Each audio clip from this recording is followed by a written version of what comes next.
चलो, तो मैंने आप लोग को पढ़ा दिया। अब मैं आपको पढ़ा रहा हूँ केसेस। तो मैंने कहा हम लोग केस समझते हैं। तो मैंने बोला था कल ही, मैंने एक बात बोली थी कि भैया ऐसा हो सकता है कि दोनों डिफरेंट हो और दोनों के पास अल्फा हाइड्रोजन हो। ऐसा हो सकता है एक कार्बोनिल के पास अल्फा हाइड्रोजन है, एक पास ना हो, तो एक का कार्बोनिल यूज हो जाएगा, एक का अल्फा हाइड्रोजन यूज हो जाएगा। इस तरीके से प्रोडक्ट बनते हैं, मतलब रिएक्शन हो सकती है। तो लिखो when both the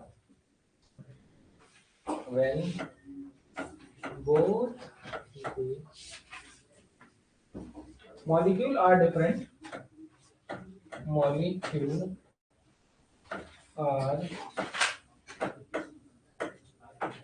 different and both have alpha hydrogen. तो ऐसी सिचुएशन में कितने प्रोडक्ट बनेंगे? द आंसर इज 4 प्रोडक्ट बनेंगे। कितने बनेंगे? यही इंपॉर्टेंट।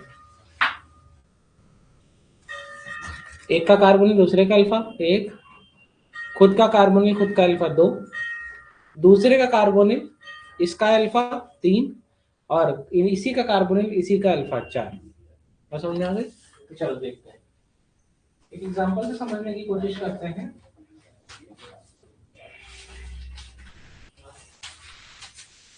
एग्जांपल बहुत ही सिंपल है। CH3 C double bond O H, मतलब 3 alpha hydrogen, plus CH3 CH2 C double bond O, 2 alpha hydrogen. Condition देखो, एक कंडीशन ये हो सकती है इसका कार्बोनिल इसका अल्फा, है ना? एक बार यहाँ हो सकता है। तो ऐसी सिचुएशन में जो प्रोडक्ट बनेगा वो बनेगा, मैंने क्या सिखाया था, मैं सीधे फाइनल प्रोडक्ट बना देता हूँ। CH3 C H double bond C CH3 CH, बन गया ना क्रॉस प्रोडक्ट। दूसरे केस में क्या हो सकता है, इसका अल्फा इसका कार्बोनिल, तो दिस इज लाइक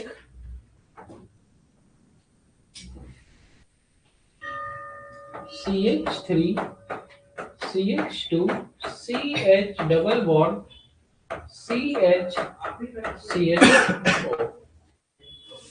मैंने इसको पहले लिखा है, इसको बाद में लिखा है ना? नहीं, ठीक है? नहीं आ रहा बेटा?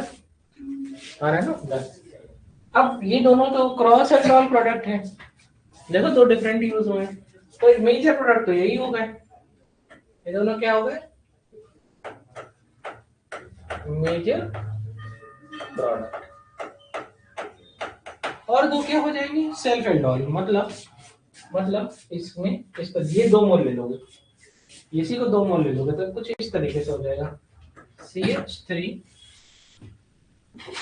CH double bond CH COH। और अगर तुम इसको लेते हो तो बनेगा CH3 CH2 CH double bond CH C double bond OH। ये माइनर प्रोडक्ट बनेंगे, ये सेल्फ एल्डोल है ना, माइनर। ये क्या है? Cross aldol, cross aldol. और ये क्या है? Self aldol.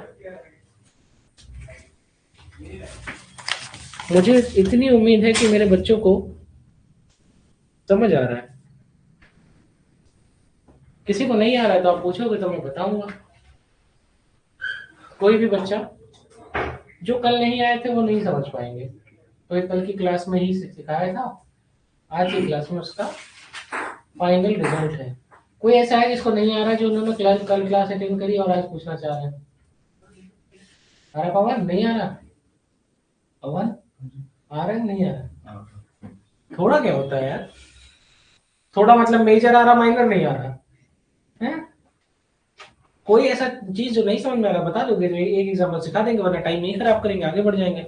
चलो, मुझे ऐसा लगता है कि तुमको सब आ रहा है, राइट? क्योंकि तुम लोगों में से कोई पूछना नहीं चाह रहा है। The second case is cross aldol का दूसरा केस। व्हेन, देखो, when both are different but case 2,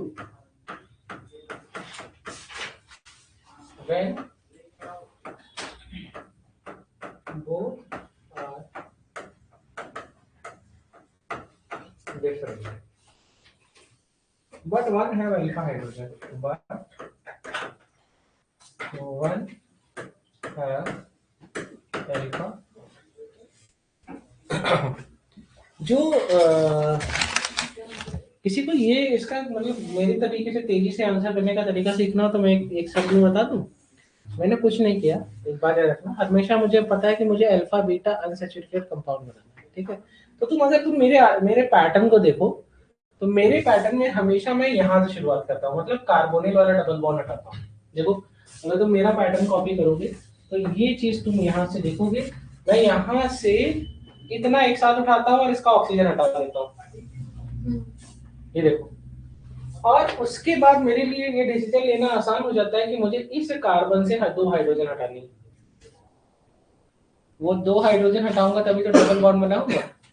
तो मैं इसका 2 हाइड्रोजन हटाता हूँ, इसका ऑक्सीजन लगाता हूँ, इस कार्बन को डबल बॉन्ड के सहारे इससे जोड़ देता हूँ, बस मेरा प्रोडक्ट बन गया।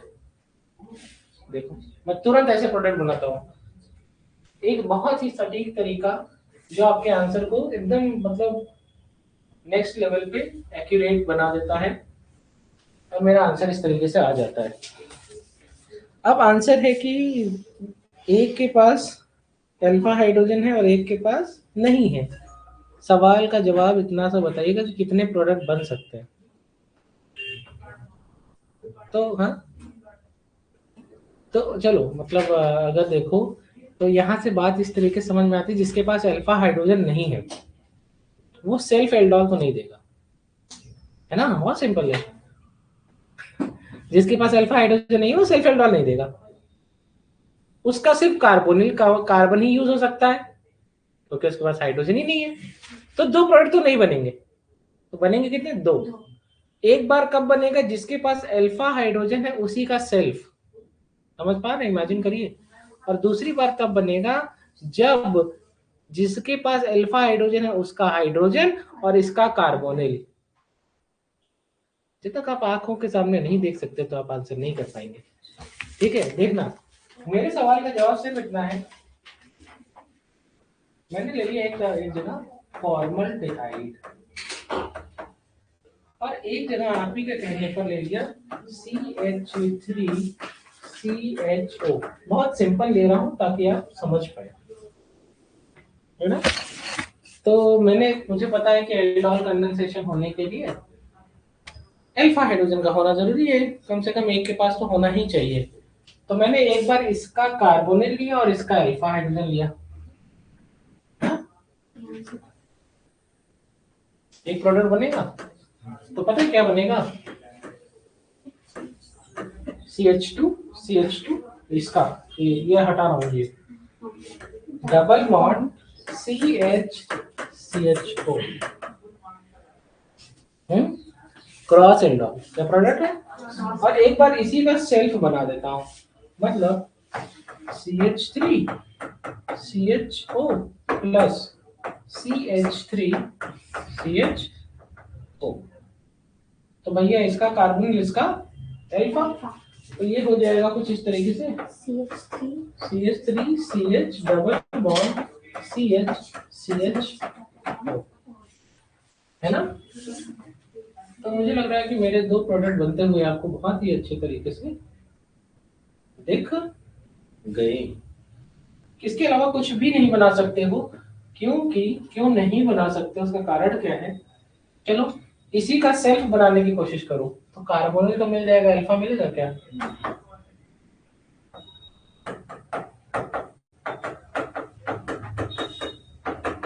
No alpha hydrogen. तो यहाँ से कार्बोनिल तो मिल गया, अल्फा हाइड्रोजन नहीं है, प्रोडक्ट ये भी नहीं बनेगा।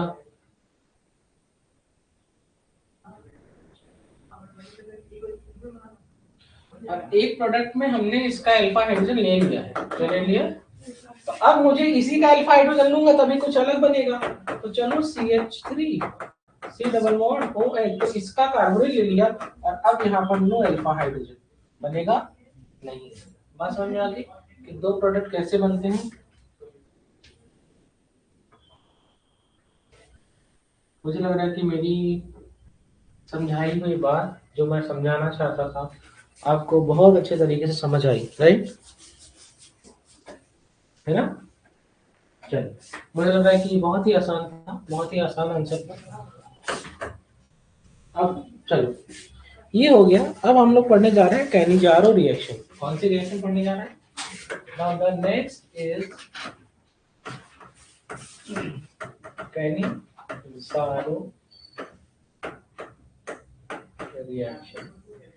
Cannizzaro reaction, Cannizzaro reaction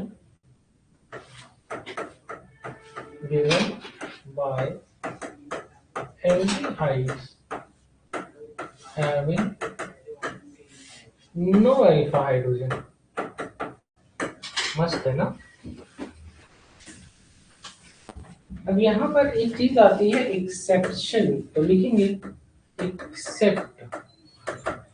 accept dimethyl acetaldehyde, dimethyl acetaldehyde. तो आपको पता है acetaldehyde that is CH3 CHO। अब कह रहे डाई मिथाइल, तो दो हटाओगे तभी तो दो CH3 लगाओगे। This is di methyl acetaldehyde. अब डाई मिथाइल एसिटल्डिहाइड के पास अल्फा हाइड्रोजन है, तो ये एल्डोल देगा और ये कैनिजारो भी देगा। तो लिखेंगे it give aldol as well as Cannizzaro. It will give aldol and Cannizzaro as well, है ना? चलो, ये भी अच्छा क्वेश्चन था, अच्छा टॉपिक था। अब ये पढ़ने में मजा आएगी। वहां पर हम क्या ले रहे थे? डाइल्यूट बेस ले रहे थे और क्या कर रहे थे? टेम्परेचर रूम टेम्परेचर से कम ले रहे थे। यहाँ हम क्या करने जा रहे हैं? तो रिएजेंट इज कंसंट्रेटेड, सब कुछ सेम। यहाँ पर बस इतना होगा कि कॉन्सेंट्रेटेड बेस लेंगे और हीट करेंगे, लाइक 50% कॉन्सेंट्रेटेड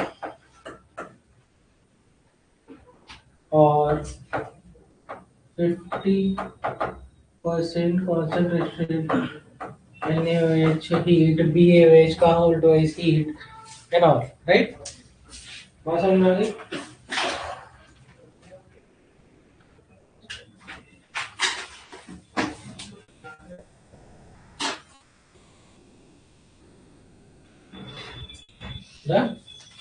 ये एक तरीके की रेडॉक्स रिएक्शन है। अच्छा, रेडॉक्स रिएक्शन का एक टाइप होता है। रेडॉक्स रिएक्शन कितने टाइप की होती है कुछ बताओगे? 11th में पढ़ा होगा किसी ने? ये क्या नाम है बेटा तुम्हारा? खुशबू। रेडॉक्स रिएक्शन कितने, तुमको तो पढ़ाया है रेडॉक्स? बताओ जरा कितने टाइप की होती है?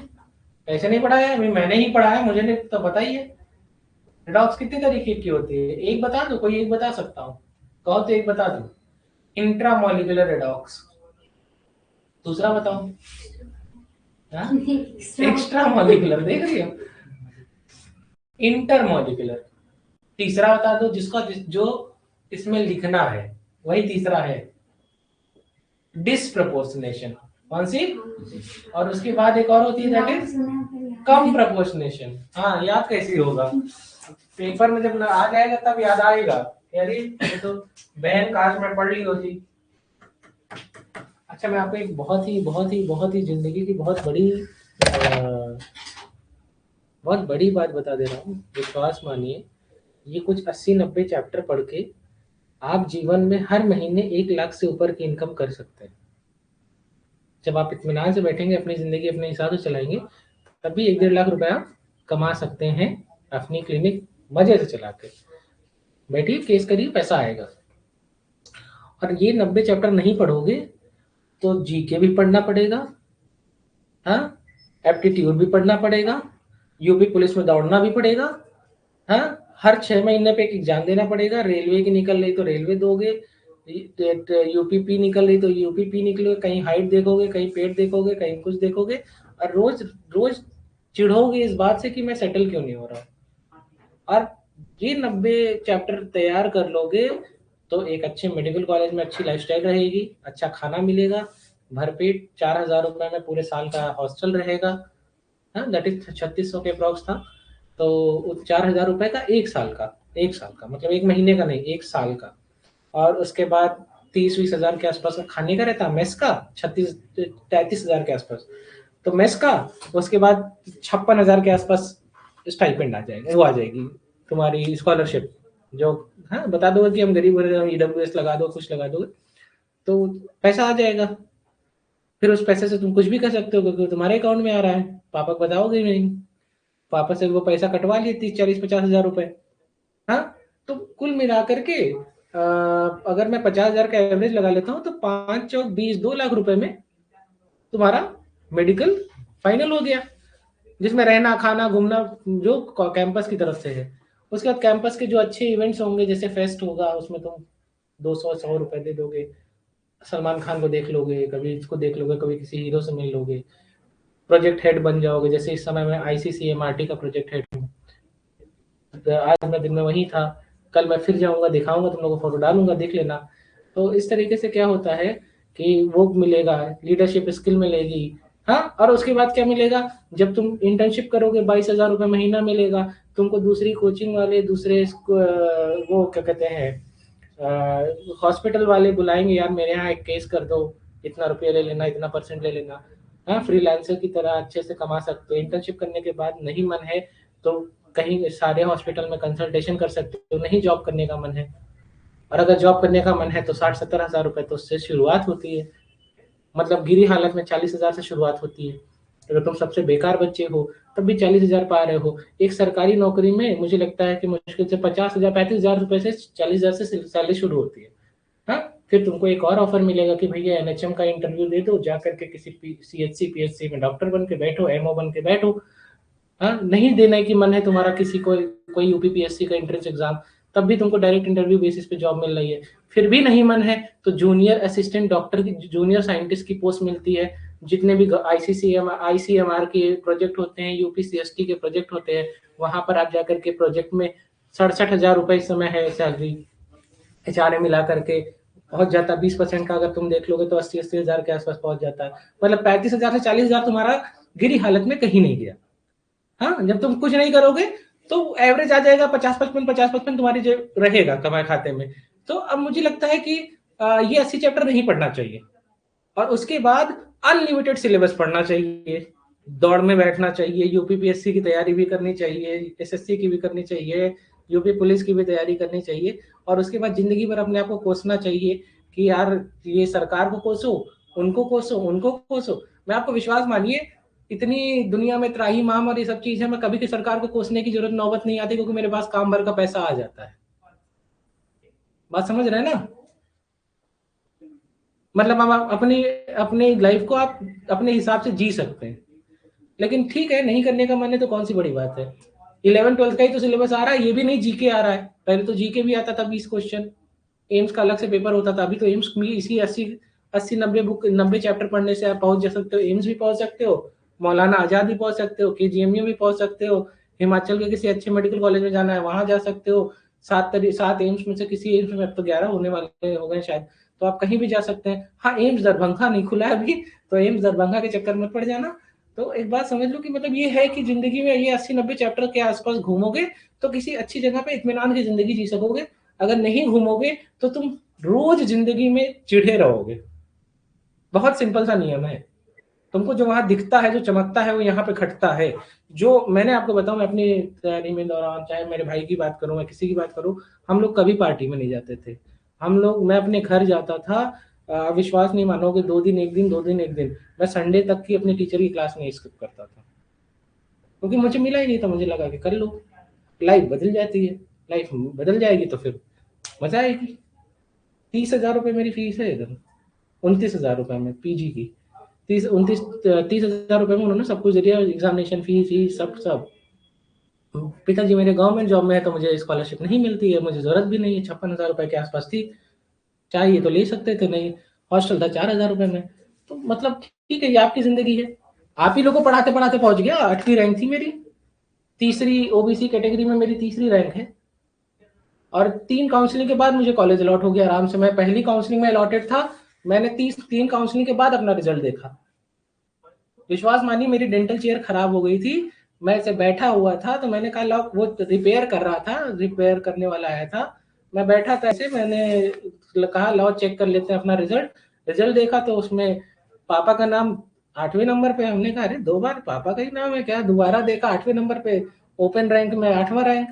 यही पढ़ाते पढ़ाते आप समझिए 8वीं रैंक। उसके बाद देखा कि कैटेगरी में तीसरी रैंक ओबीसी में।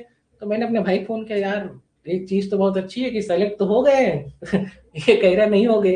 हाँ, तभी तुम रिजल्ट नहीं देखते हो।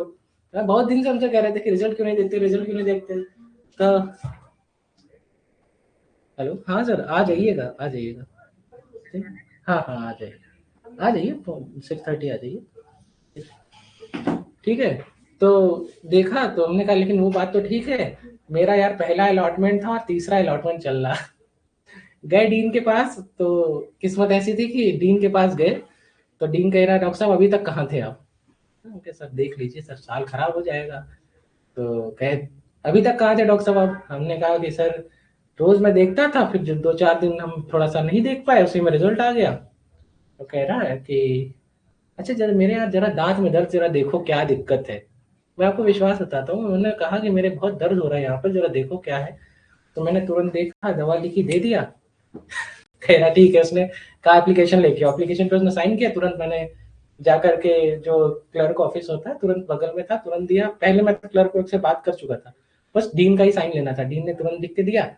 इनको फोन किया कि यार उसने वेबसाइट खोल दी है, तुरंत फीस जमा करो। इन्होंने फटाक से फीस जमा की, मेरा काम हो गया, मैं निकल आया। तो ऐसे होता है, मतलब अगर तुम काम किए रहोगे तो तुम्हें कुछ ना कुछ भगवान दे देंगे, तथास्तु। नहीं किए रहोगे तो कहोगे ठीक है, सारा कोसो दुनिया को। इस एग्जाम की एक खास बात यह है कि ये पढ़ाई का है, ये तो नौकरी का नहीं है। तो धांधली हर जगह होती है, लेकिन फिर भी तुमको सीट मिल जाएगी।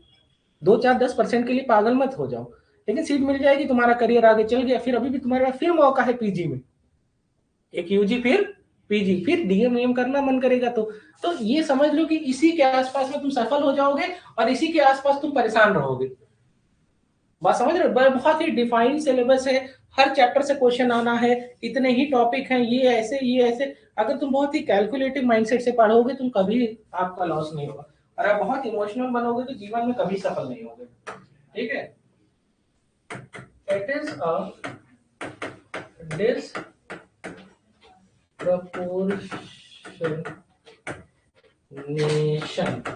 बहुत बड़ी स्पेलिंग है, disproportionation reaction, redox reaction, that is. अब देखिए यहाँ पढ़ा है, आपके सामने ही केस आ रहा है, आदमी सामने से आएगा भैया देख लो, 6-6:30 बजे आराम से 2 पैसा कमाऊंगा। तो one molecule is oxidise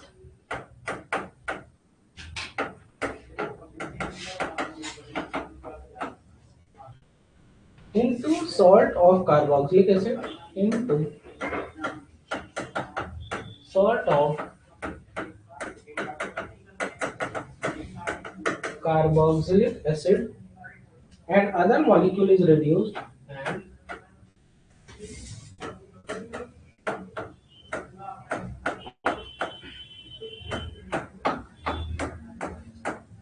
and other molecule is reduced into alcohol. No carbon carbon bond is formed. Okay? चलो, अब जैसे जैसे ये लिखा हुआ था कि ऐसे स्पीसीज का कैनिजारो रिएक्शन शो करते हैं जो कि जिनके पास अल्फा हाइड्रोजन ना हो। देखो यहाँ पर लिखा था ना, क्या लिखा हुआ था कि गिवन बाय एसिड। जैसे अगर मैं उसके एग्जांपल की बात करूं तो जैसे देखो कि फॉर्मल्डिहाइड, इसके पास नो अल्फा हाइड्रोजन ना, नो अल्फा हाइड्रोजन, तो ये देगा। अभी तुम लोगों ने देखा कि CH3 का whole thrice C double bond H, no alpha hydrogen, ये भी देगा। यहाँ सी लगेगा, ये गलती हो गई, बस सी, नो अल्फा हाइड्रोजन। CH3 का whole twice CH, C double bond OH, तो ये नाहर नाम का बच्चा है ना बेटा, ये देगा ये टेस्ट कि नहीं देगा? दो एग्जांपल तो मैंने बता दिए। कैनिजारो रिएक्शन कौन देता है? जिसके पास क्या नहीं हो, तो इसके पास है क्या? फंक्शनल ग्रुप के बगल वाला कार्बन क्या होता है? अल्फा कार्बन, उस पर लगी hydrogen that is alpha hydrogen, तो है इसके पास अल्फा हाइड्रोजन है, तो देगा कि नहीं देगा? नहीं देगा। बेटा बताओ, तो देखो इसी में यही यही लिखवाया हूँ, एक्सेप्ट डाइमिथाइल एसिटाल्डिहाइड, वही लिखा है। तो मैं जानबूझ के चेक कर रहा था कि तुम लोग कितने दिमागी हो। ऊपर लिखा है, नीचे आंसर है तो देगा, ये भी कैनिजारो देगा, यही तो एक्सेप्शन है, तो ये भी कैनिजारो देगा। ठीक है, अब जैसे मान लो लिखा हो CCl3CHO, देगा कि नहीं देगा? अल्फा हाइड्रोजन है क्या, फंक्शन को बगल वाला कार्बन है, देगा। हाँ, लेकिन अगर ऐसे लिखा हो CCH3CHO, देगा कि नहीं देगा? वही चीज, मतलब उसी को डबल, जैसे स्ट्रक्चर बनाने की बजाय ऐसे लिख दिया है, वही चीज, देगा कि नहीं देगा? नहीं देगा, क्यों? क्योंकि यहाँ पर 3 अल्फा हाइड्रोजन है, तो ये नहीं देगा। ठीक है, चलो हेडिंग डालो, हेडिंग लिख लिया, लिख लेना वो एग्जांपल, हेडिंग डालो मैकेनिज्म। ठीक है, तो लिखो सबसे पहले nucleophilic attack by base, second hydride ion transfer, मतलब यही स्लोएस्ट स्टेप है। क्या है? और स्लोएस्ट स्टेप क्या होता है? रेट डिटरमाइनिंग स्टेप, क्या होता है? Rate determining step. And the तीसरा इज प्रोटॉन ट्रांसफर।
तो देखो एक सॉल्ट बन गया एसिड का और एक अल्कोहल बन गया। करो तो मैं बताऊं,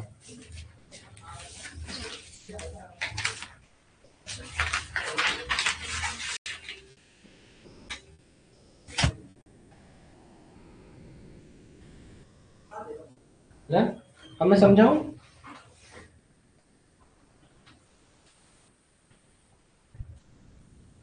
समझाऊं?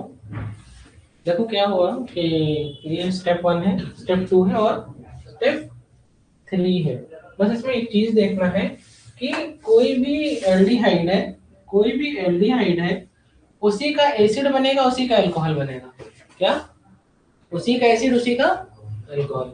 एसिड का सॉल्ट बनेगा, सॉल्ट ऑफ दैट एसिड, और अल्कोहल। बस इतना इतना ही दिमाग में रखना है बस। सॉल्ट ऑफ दैट एसिड और अल्कोहल। देखो ना, एक कार्बन का एसिड बना है और एक कार्बन का ही एल्डिहाइड अल्कोहल बना है, फिर उसी का सॉल्ट बना दिया एसिड का, और साइड में अल्कोहल है। तो ये आपकी मैकेनिज्म है। चलिए अब आगे बढ़ जाते हैं, आगे बढ़ जाए।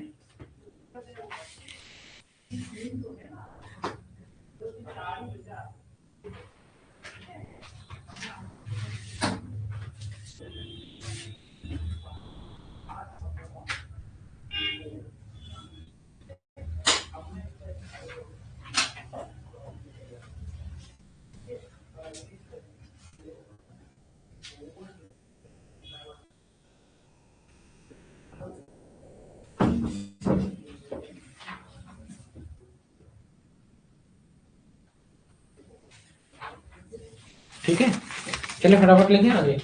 तो लिखिए अब इसका reactivity, reactivity, reactivity in in Cannizzaro reaction directly proportional to plus I plus R। ठीक है, और hydride ion donating, hydride ion donating ability, लिखेंगे solvent has no effect on proton formation because hydride ion transfer takes place when aldehyde to other aldehyde, aldehyde to other aldehyde। तो मैंने आपको Cannizzaro पढ़ा दिया, अब मैं आपको पढ़ाने जा रहा हूँ क्रॉस कैनिज़ारो रिएक्शन। क्या पढ़ाने जा रहा हूँ? क्रॉस कैनिज़ारो रिएक्शन, और उसके बाद पढ़ाऊंगा आपको इंट्रामोलिकुलर कैनिज़ारो। फिर हम लोग पढ़ेंगे टिसन को, तो ये टॉपिक खत्म होने वाला है। लो बेटा जरा कॉपी लिख दो।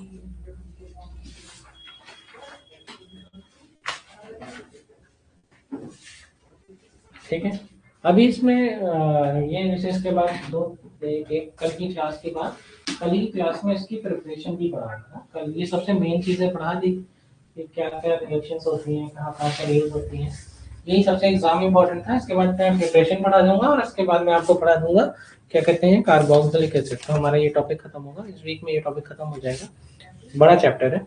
और इसके बाद हम लोग एमीन्स पढ़ेंगे, एमीन्स भी बहुत अच्छा है। तो हमारी ऑर्गेनिक, इसके बाद एक चैप्टर और है, उसके बाद हमारी ऑर्गेनिक खत्म हो जाएगी। एक छोटा सा चैप्टर है बायोमोलिक्यूल, आप लोग को पढ़ा रखा है, आप लोग को दोबारा पढ़ा देंगे। ठीक है, तो बायोमोलिक्यूल तो बस पूरा डेटा बेस है। ठीक है, जैसे आपने क्लास 11 में पढ़ा होगा बायो में बायोमोलिक्यूल, उसी तरीके का पूरा चैप्टर है, बस 2-3 रिएक्शंस है। बहुत अच्छे से पढ़ाएंगे, 1-2 दिन लगा करके पढ़ाएंगे इत्मीनान से, सैटरडे संडे पढ़ाएंगे प्रॉपर। ठीक है, अच्छे से आप लोग को सिखाएंगे। जी जितने नए स्टूडेंट्स हैं उनको आप लोग को तो पढ़ा चुके हैं बायोमोलिक्यूल्स। ठीक है, तो आप लोग को पढ़ना होगा तो आप लोग आ सकते हैं, बाकी इन लोगों की क्लास लगेगी सैटरडे संडे एक्स्ट्रा। ठीक है, सही रहेगा, आराम से बैठ के पढ़िएगा। बहुत ही आसान चैप्टर है, थ्योरेटिकल है, क्वेश्चन जरूर आते हैं। और ये चैप्टर खत्म हो जाएगा आज, today Tuesday right, Wednesday Thursday Friday तक ये चैप्टर खत्म होगा। देर है बेटा, 1 मिनट रुक जाओ। तो ये चैप्टर आपका खत्म हो जाएगा, इसके बाद हम लोग एमीन्स पे आएंगे नेक्स्ट वीक में।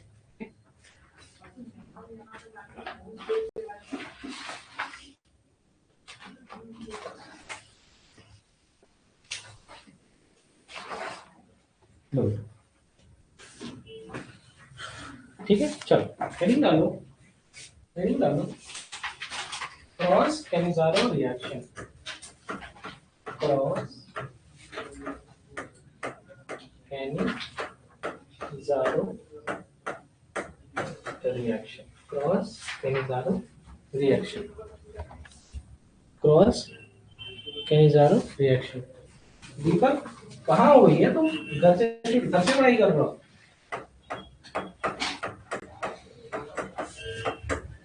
अब ये देखो,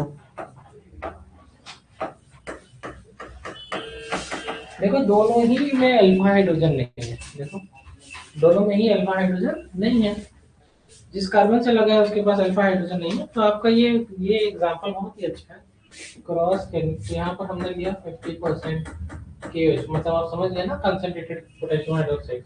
यहाँ पर एक तो इसका बनेगा एसिड HCOOK, और इसका बनेगा अल्कोहल, और इसका अल्कोहल क्या बनेगा? CH2OH। ठीक है, अब ये बात कैसे डिसाइड होगा कि किसका अल्कोहल बनेगा, किसका सॉल्ट ऑफ एसिड बनेगा, राइट? तो लिखेंगे in cross Cannizzaro reaction, in cross Cannizzaro reaction, in cross Cannizzaro reaction, more reactive aldehyde, more reactive, ये शिवांश नाम का बच्चा खड़ा हो जाए, more reactive aldehyde।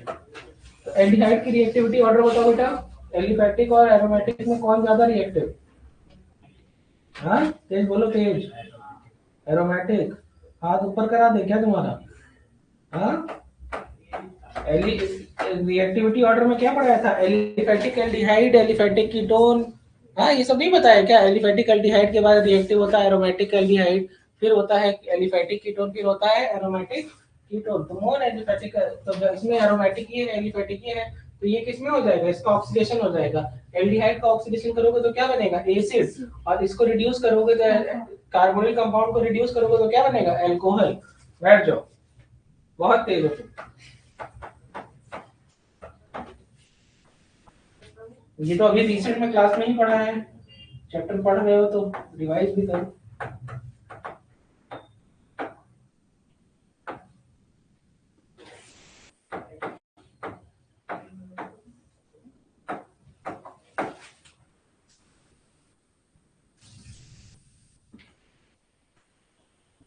ठीक है, तो ये तो था, ये तो क्रॉस कैनिज़ारो समझ में आ गया मुझे लग रहा है, इतना तो आइडिया लग गया।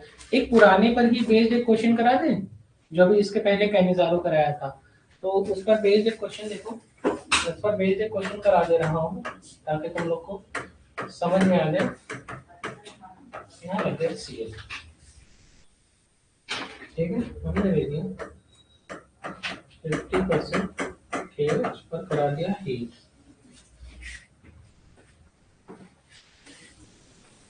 प्रोडक्ट बताइए, प्रोडक्ट क्या होगा?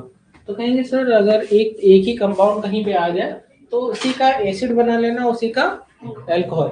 तो इसका अल्कोहल पहले बना देते हैं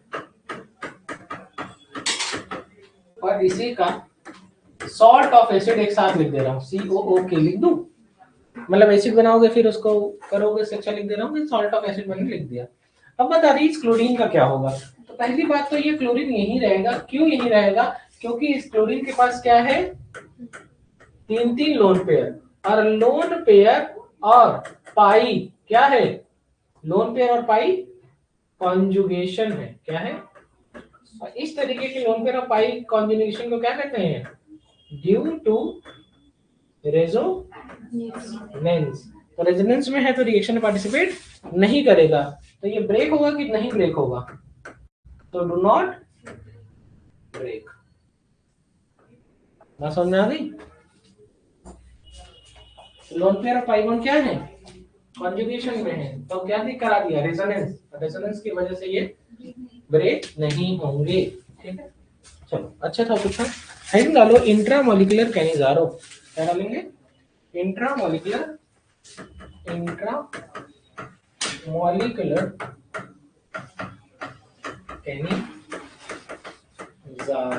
इंट्रामोलिकुलर कैनिजारो। जैसे मान लो ये ले लिया CHO हमने ट्रीट किया 50% KOH के साथ हीट कर दिया, तो यहाँ पर क्या बनेगा? एक एल्डिहाइड ऑक्सीडाइज हो जाएगा, दूसरा एल्डिहाइड क्या हो जाएगा? रिड्यूस। एक एल्डिहाइड ऑक्सीडाइज हो जाएगा और एक दूसरा वाला रिड्यूस हो जाएगा। एग्जाम का क्वेश्चन है ये।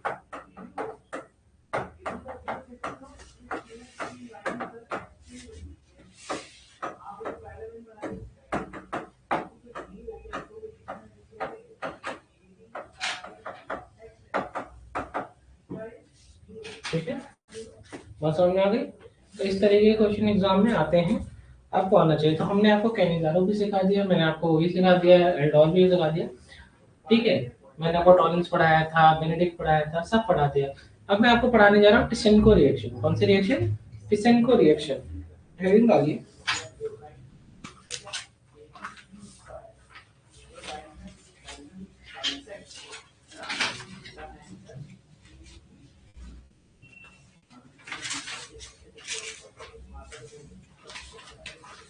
ठीक है, एग्जाम में यही सब आती है। ठीक है,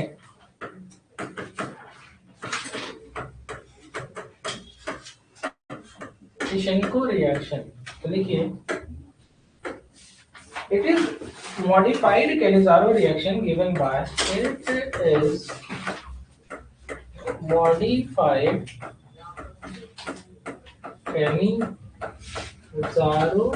reaction given by, ये important है, given by number 1 all aldehydes, number 2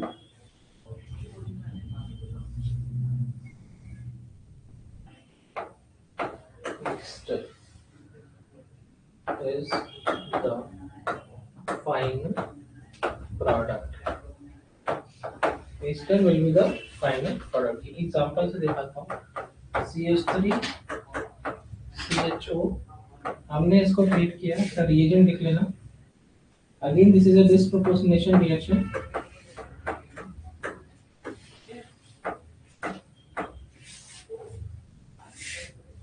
तो एक अल्कोहल दैट इज CH3, ये एसिड में बनना है, एक एसिड, और इसी का अल्कोहल, दो कार्बन का अल्कोहल दैट इज C2H5OH ना। तो यहाँ से क्या करना है? एसिड ईस्टर कैसे बनता है? ईस्टर कैसे बनता है? एसिड का OH और अल्कोहल का H। स्टेरिफिकेशन यही तो होता है, -HOH। ठीक है, तो बन के आ गया CH3COOC2H5 that is ester, that is ester. ठीक है, एक haloalkane haloarene chapter पढ़ाया था, वहां पे मैंने आपको हेलोफॉर्म रिएक्शन पढ़ाया था, आइडोफॉर्म, वो यहाँ पे भी है आपके सिलेबस में। तो अगर मैं लिख दूं कि हेलो हेलो हेलोफॉर्म रिएक्शन है, वहां से पढ़ लीजिए तो पढ़ लेंगे। ठीक है, बात समझ में आ गई? तो मैंने ये भी आपको सिखा दिया। ठीक है, तो आपको, मुझे लगता है कि इसमें एक चीज ही सबसे ज्यादा, इसके अलावा एक चीज और बहुत इंपॉर्टेंट है, दैट इज हेलोफॉर्म रिएक्शन। ठीक है,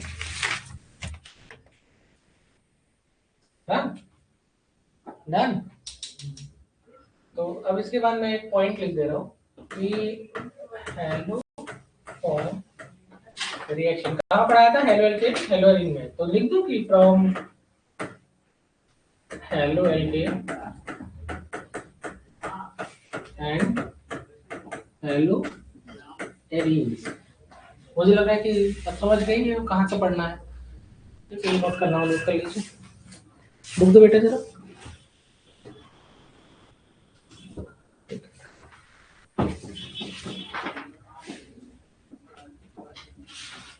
ठीक है,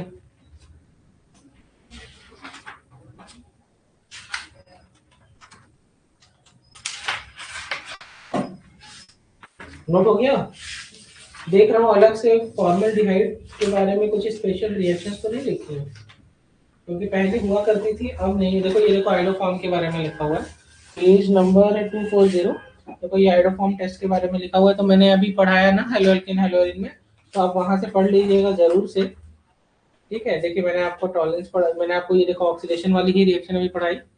ठीक है, अब मैं इसके आगे भी पढ़ाऊंगा, कल पढ़ाऊंगा, तो काफी अच्छी चीजें पढ़ा दी हैं।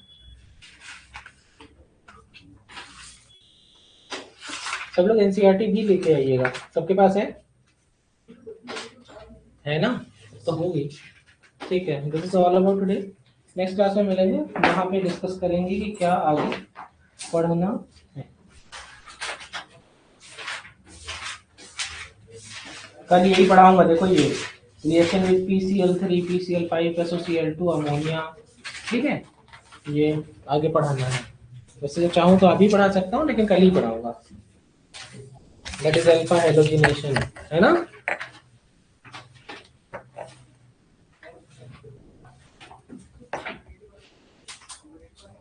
कल का टॉपिक भी अच्छा है।